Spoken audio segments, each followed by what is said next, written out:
अमरावती में उपवर्गीकरण के विरोध में कल बुधवार 17 जून को 59 जातियों का एक भव्य संयुक्त महामोर्चा निकाला गया।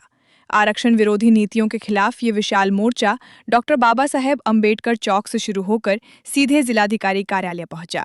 प्रदर्शनकारियों ने साफ कहा है कि उपवर्गीकरण का ये फैसला पूरी तरह समाज विघातक है। आंदोलन के माध्यम से पदोन्नति में आरक्षण तुरंत लागू करने, जातिगत जनगणना कराने और क्रीमी लेयर की जांचक शर्त हटाने की मांग की गई है। मांगे पूरी न होने पर आंदोलन को राज्य स्तर पर और उग्र करने की चेतावनी दी गई है।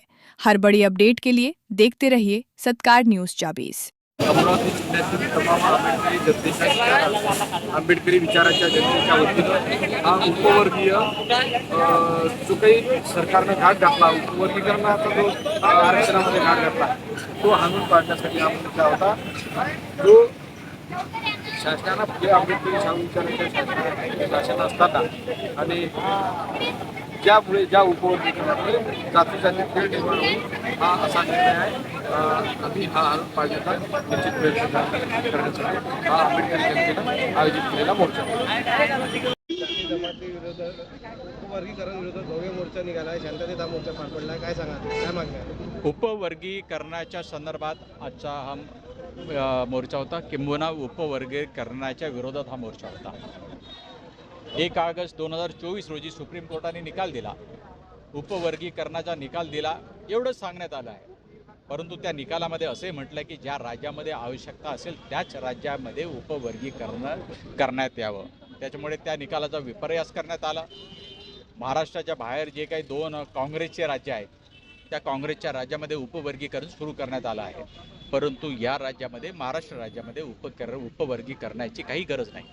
कारण की जेव्हा मांग समाजावरती अन्याय होतो तेव्हा बौद्ध धावून येतो, चमार समाजावरती अन्याय होतो तेव्हा बौद्ध धावून येतो, वडार समाजावरती जेव्हा अन्याय होतो तेव्हा बौद्ध धावून येतो। आज जर इथे खरी गरज आहे तर अनुशेष भरण्याची, 50,000 नोकऱ्या अजूनही भरल्या गेलेल्या नाही आहेत। त्याचप्रमाणे जर तुमचं एवढंच प्रेम मांग समाजावरती आहे तर मग अण्णाभाऊ साठे महामंडळ याला फंड का देत नाही तुम्ही? द्या ना फंड। हजारो मांग समाजाचे कार्यकर्ते, त्यांना व्यवसाय मिळून द्या। हजारो मांग समाजाच्या कार्यकर्त्यांना व्यवसाय मिळाला, ते उभे झाले तर ते अनेक हजार कार्यकर्ते नंतर उभे करतील। आणि तुम्ही काय कारण देता की त्या अण्णाभाऊ साठे महामंडळामध्ये भ्रष्टाचार झाला म्हणून आम्ही फंड देत नाही? अहो, तुमच्या कोणत्या विभागामध्ये भ्रष्टाचार झाला नाही आहे? 1-2 विभाग सांगा जिथे भ्रष्टाचार म्हणजे झालेला नाही आहे। तेव्हा खरी गरज जी आहे, जर मांग समाजावरती जर प्रेम तुमचं असेल तर अण्णाभाऊ साठेला करोडोचा फंड द्यावा आणि अनुशेष भरण्यात यावा। उपवर्गीकरणाच्या विरोधामध्ये रिपब्लिकन पार्टी ऑफ इंडिया आहे या महाराष्ट्र राज्यामध्ये, आणि गवळी परिवार सुद्धा आहे।